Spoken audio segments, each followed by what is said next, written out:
రైతన్నలకు నమస్కారం. జై జవాన్ జై కిసాన్. రైతు లేనిదే రాజ్యం లేదు, రైతే రాజ్యానికి తొలిమెట్టు. ఈరోజు మనం ఈ వీడియోలో రైతు బంధు 3 ఎకరాలు 4 ఎకరాల వాళ్ళకి పడిందండి. ఎప్పుడు పడింది, ఎట్లా పడింది, పడని వాళ్ళ పరిస్థితి ఏంది, ఏం చేయాలని ఈ వీడియోలో మనం క్లియర్ గా చూసుకుందాం. రైతు రుణమాఫీ, రైతు బంధు, మహాలక్ష్మి పథకం గురించి కూడా ఎవరు ఎలిజిబుల్ ఏందని చూసుకుందాం. అట్లనే మనం అప్లై చేసిన 6 పథకాల గురించి కూడా మాట్లాడుకుందాం. వీడియోను మొత్తం చూడండి, నచ్చితే లైక్ చేయండి. లైక్ చేయడం వల్ల దేశంలో ఉన్న, రాష్ట్రంలో ఉన్న రైతన్నలకు ఈ వీడియో వెళ్ళడం వల్ల వాళ్ళకు కూడా యూస్ఫుల్ అయ్యి ఇన్ఫర్మేషన్ దొరకడం అనేది జరుగుతుంది. వీడియోలోకి వెళ్తే, రైతు రుణమాఫీ ఎన్నికలకు ముందు సీఎం రేవంత్ రెడ్డి గారు మనకు ఒక మాట పేర్కొనడం జరిగింది. 2 లక్షల వరకు రుణాలను నేను వచ్చిన వెంటనే మాఫీ చేస్తాను, ఎవరైనా రుణాలు తీసుకోకపోతే రైతన్నలు రుణాలు తీసుకోండి అని పేర్కొనడం జరిగింది.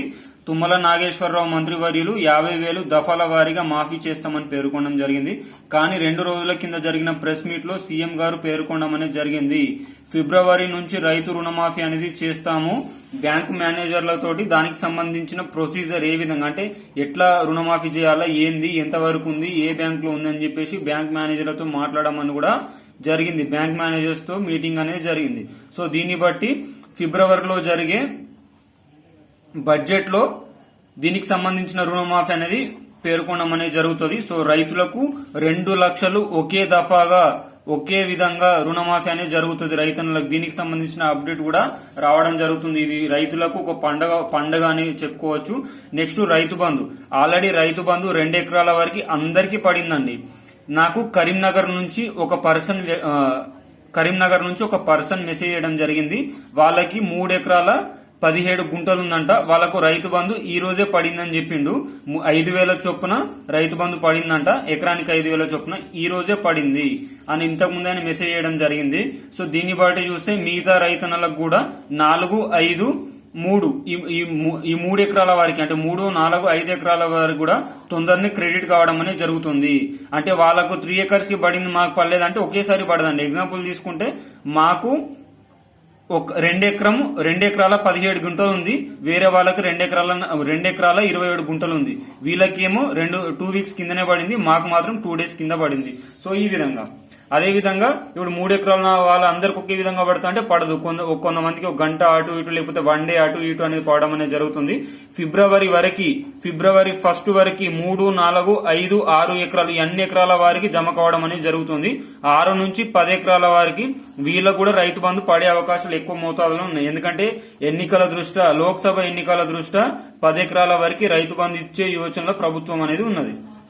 ఎందుకంటే 5 నుంచి 10 ఎకరాల మధ్య ఉన్న వాళ్ళకి ఇవ్వకపోతే వాళ్ళు లోక్సభలో కాంగ్రెస్ పార్టీకి ఓటేసే అవకాశం లేదు. కావున మాక్సిమం వీళ్ళకు కూడా ఇచ్చే యోచనలో ప్రభుత్వం అనేది ఉండడం అనేది జరుగుతుంది. నెక్స్ట్ మహాలక్ష్మి పథకానికి సంబంధించి గవర్నర్ పేర్కొనడం జరిగింది.